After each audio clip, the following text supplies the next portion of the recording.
the political presidential campaign here in the U.S. We have a pretty big day for Republicans tomorrow. Caucuses in Minnesota and Colorado, and also a non-binding primary. That means they don't award delegates in Missouri. Yeah. And beauty contest.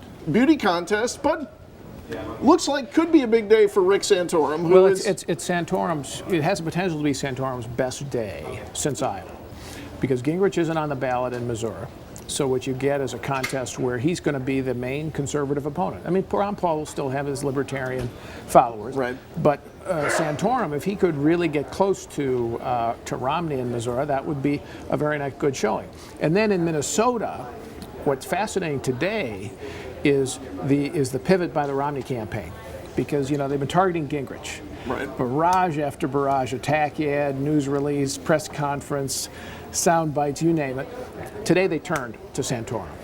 And my inbox is overflowing with little announcements and attacks and, on Rick Santorum. And it's clear, and they got Tim Pawlenty out and about, the former governor of Minnesota, denouncing Rick Santorum as a Beltway insider, right, and an earmarker. So they're worried, I think, that Santorum could do very well in Minnesota. And if he gets stages an upset, that could begin to change the narrative a bit, which has emerged, as you know, the last couple of weeks as it's over. Romney's got it. Let's all roll up the sidewalks, go to bed, and wait until November.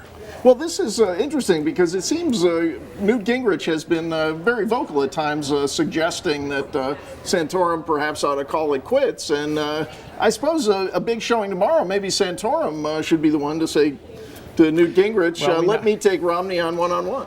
Let me just suggest that Gingrich will not take that advice. I think that's accurate. But Santorum does, I think, have a chance here to get back in the game. He's been sort of out of the conversation. Let's face it, he didn't have a good showing in Florida. He really didn't. He didn't have a good showing in Nevada. Second and third were Gingrich and Paul. Gingrich and Paul. Right. They didn't have good showings either. Right. Romney got over 50%. But Santorum was fourth there, so he needs some place to show that he's a vote getter, and Minnesota and Missouri could be a chance to say, "Hey, I'm here. That's right. I'm not going away." The polling would suggest he has a chance to win in both of those places, and then in Colorado, doesn't look like he could win, but if you believe recent polling, a second place to Romney, maybe solidifying his argument that he's the guy who should be going one-on-one and taking that conservative banner. The whole goal of each of these these conservatives in the race has been to get Romney one-on-one. They know Paul's not going away, but essentially say this is a conservative versus Romney race. If they can do that, then each of them thinks they have a chance to consolidate the non-Romney vote. Now, the Romney vote's been growing, slowly but surely, up from 25%. And in Florida, he got over 40. In Nevada, he got over 50. What they need to do is they need to be able to knock that number back down and show that the voters still don't want this to be over. And they need to do that within the next month. Yeah, and last thing, you wonder how strong that growing vote total is. Romney has been growing among Republicans, among conservatives, among Tea Party people, but you don't know, is he actually winning them over, or are they resigning themselves, perhaps saying, okay, he's the most electable? But some of the recent polling, Rasmussen, for example, would suggest maybe... You don't think it's over, sir.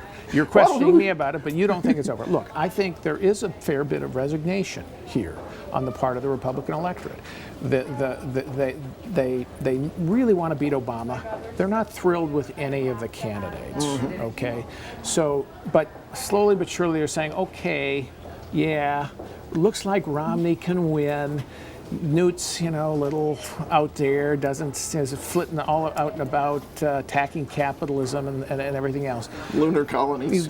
I don't, the moon, you're joining the Romney campaign's attacks on that. I don't buy that so much. I mean, well, if it's privately funded, I'm fine with lunar colonies. Yeah, that's what Gingrich is talking about. Okay, I don't think that kind of aspiration is necessarily wrong. But you're right, there's a resignation out there. And the one thing that I think Republicans should really be worried about right now is turnout. Yeah. Turnout in some of these states has not been enthusiastic, not nearly as enthusiastic as it was for Democrats in 2008 when they were really dying to get into the White House and defeat a Republican nominee after Bush. Right now, a lot of the Republicans are saying, do I have to go out and vote? Yeah. That's not a good sign for November. Not a good sign. We'll see what signs come out of Tuesday. Thanks, Paul, for joining us. Sure.